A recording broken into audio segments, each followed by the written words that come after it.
एक अच्छे कॉलेज में एडमिशन के लिए दो स्टूडेंट्स आपके सामने हैं और दोनों की जिंदगी बिल्कुल अलग रही है। एक के पेरेंट्स एजुकेटेड हैं, अच्छा स्कूल मिला, कोचिंग मिली, घर में पैसों की कोई खास परेशानी नहीं रही।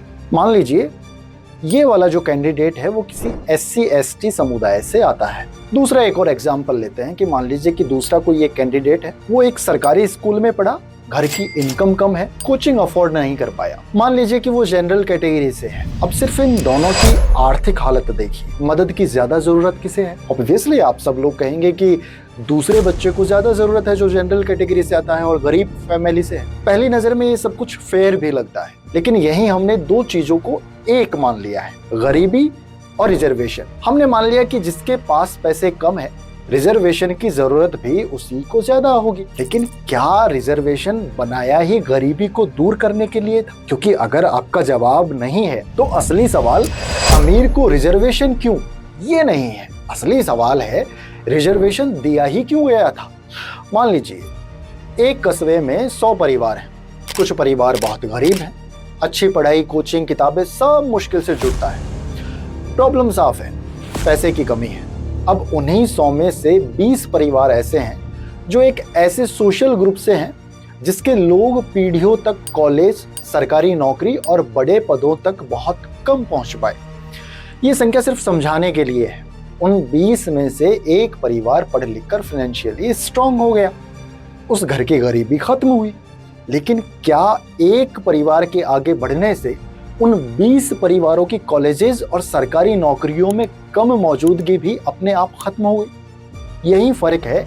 एक सवाल पूछता है आपके घर में रिसोर्सेज कितने हैं, दूसरा जहां मौके और फैसले हैं वहां आपके समाज के लोग कितने पहुंचे हैं। इसका मतलब है कि जहां पर पॉलिसी मेकिंग होती है, बड़े डिसीजंस लिए जाते हैं, वहां पर आपके समुदाय के लोग कितने हैं। 1992 में इंदिरा साहनी केस में सुप्रीम कोर्ट की 9 जजों की बेंच ने भी साफ किया कि बैकवर्डनेस को सिर्फ इकोनॉमिक कंडीशन से तय नहीं किया जा सकता। सीधी भाषा में कहें तो गरीबी और सोशल बैकवर्डनेस एक ही सवाल नहीं है।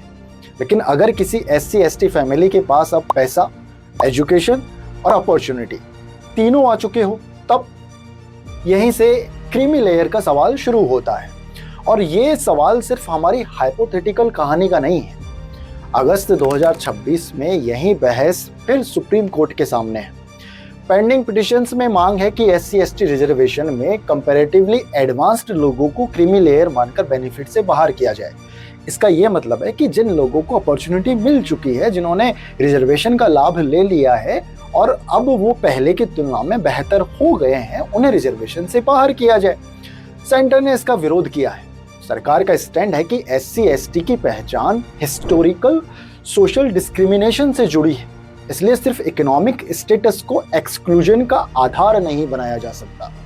लेकिन ध्यान रहे, ये सेंटर का आर्गुमेंट है, सुप्रीम कोर्ट का फैसला नहीं। अब सवाल ये है कि ये क्रीमी लेयर आखिर है क्या? इसे हम OBC रिजर्वेशन से समझते हैं। 1992 के इंदिरा साहनी केस में 9 जजों की बेंच ने OBCs के भीतर सोशली एडवांस्ड हिस्से को रिजर्वेशन से बाहर रखने का प्रिंसिपल एक्सेप्ट किया।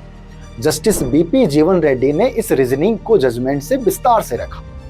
मान लीजिए किसी बैकवर्ड क्लास की कुछ फैमिलीज एजुकेशन, स्टेटस और अपॉर्चुनिटीज में बाकी लोगों से काफी आगे निकल चुकी है। क्रीमी लेयर का सवाल इसी एडवांसमेंट को पहचानने का था, सिर्फ इनकम देखने का नहीं।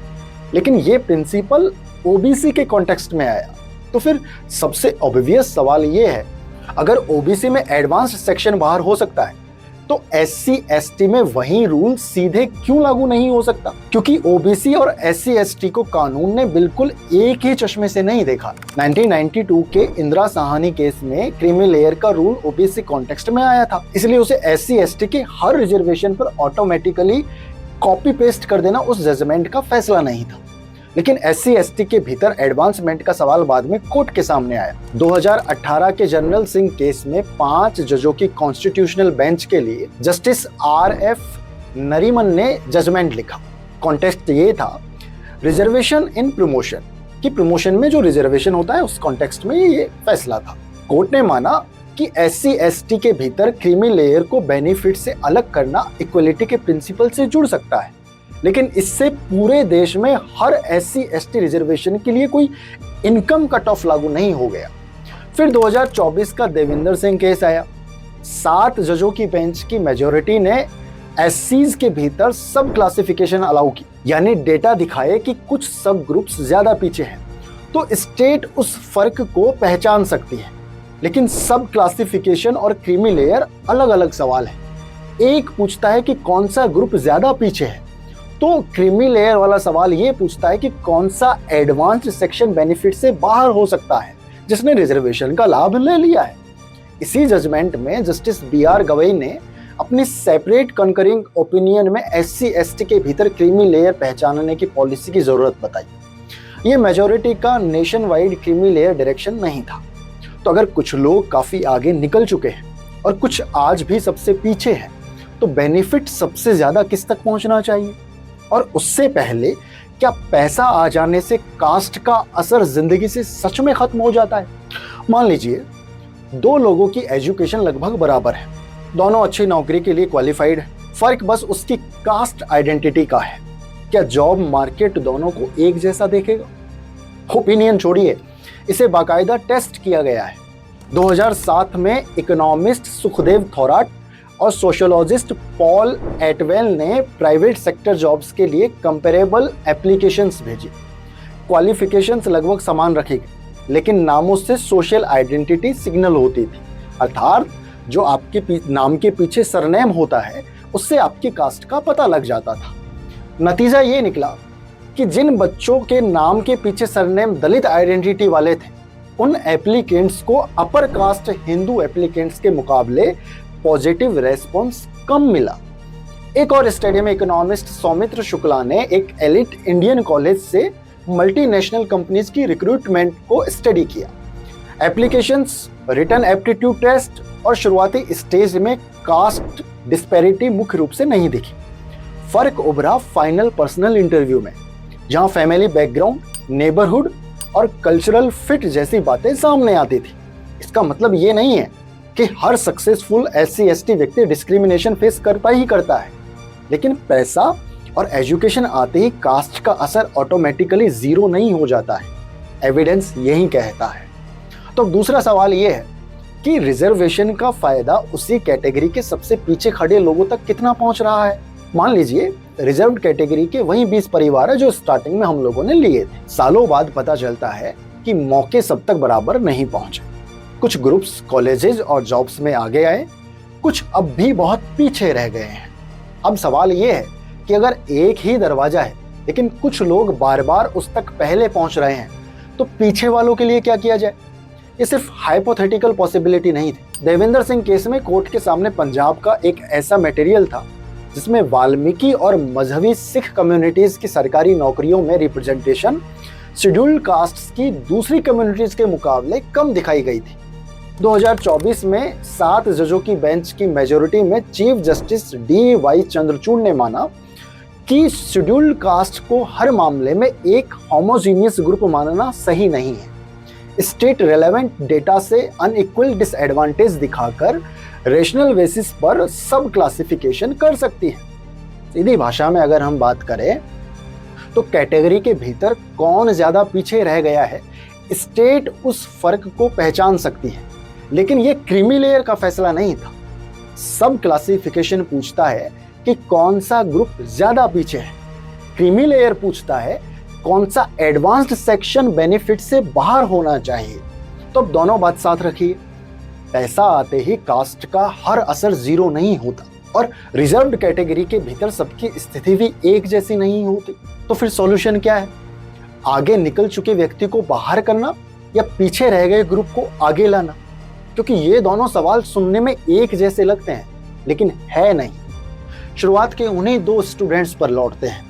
एक financially comfortable SC ST student था और दूसरा इकोनॉमिकली वीक जनरल कैटेगरी का स्टूडेंट था। गरीब बच्चे को देखकर हमें लगा था कि मदद इसे ज्यादा चाहिए, और अगर बात आर्थिक मदद की है तो शायद सच में उसी को ज्यादा जरूरत है। लेकिन यहीं हमने 2 अलग अलग प्रॉब्लम्स को एक समझ लिया। रिजर्वेशन गरीबी हटाने की योजना नहीं है। सवाल यह भी है कि जिन कम्युनिटीज को लंबे समय तक पढ़ाई सरकारी नौकरी और फैसले लेने वाली जगहों से दूर रखा गया। वहां उनकी हिस्सेदारी कैसे बढ़े? हाँ, रिजर्व्ड कैटेगरी के अंदर भी कुछ ग्रुप्स दूसरे ग्रुप्स से ज्यादा पीछे रह सकते हैं। देवेंद्र सिंह में सुप्रीम कोर्ट ने इसी फर्क को पहचानने का रास्ता खोला। डेटा बताता है कि कोई ग्रुप ज्यादा पीछे है तो स्टेट उसे अलग से प्रायोरिटी दे सकता है, लेकिन ये कहना एक अलग बात है कि किसी व्यक्ति की इनकम बढ़ गई है इसलिए उसके कास्ट का असर भी खत्म हो गया है। हमने एविडेंस में देखा, स्टडी हुई, उसमें देखा अच्छी डिग्री, अच्छी जॉब और पैसा आने के बाद भी कास्ट का असर ऑटोमेटिकली जीरो नहीं हो जाता है। इसलिए आज सिर्फ ज्यादा इनकम होने से SC/ST रिजर्वेशन अपने आप खत्म नहीं होता। और उस गरीब जनरल कैटेगरी स्टूडेंट को मत भूलिए, उसकी गरीबी भी रियल है। उसके लिए इकोनॉमिक सपोर्ट और EWS जैसे रास्ते अपनाए गए हैं। शायद हमारी गलती ये है कि हम हर इनइक्वालिटी को एक ही तराजू पर तोलना चाहते हैं। सोशल इनइक्वालिटी अलग चीज है और इकोनॉमिक इनइक्वालिटी अलग चीज है। गरीबी जेब की समस्या हो सकती है, लेकिन समाज में आपकी जगह सिर्फ जेब तय नहीं करती। इसलिए असली सवाल ये नहीं है कि वो कितना अमीर हो गया है। असली सवाल ये है कि भाई साहब, जिस वजह से रिजर्वेशन की जरूरत पड़ी थी, क्या पैसा आते ही वो वजह भी खत्म हो गई? क्या पैसा आते ही कास्ट के आधार पर जो भेदभाव होता है वो खत्म हो गया है? क्या पैसा आ जाने के बाद भी कास्ट के आधार पर लिए जाने वाले फैसले बदल दिए जाते हैं? जवाब शायद आप लोग ज्यादा बेहतर जानते हैं।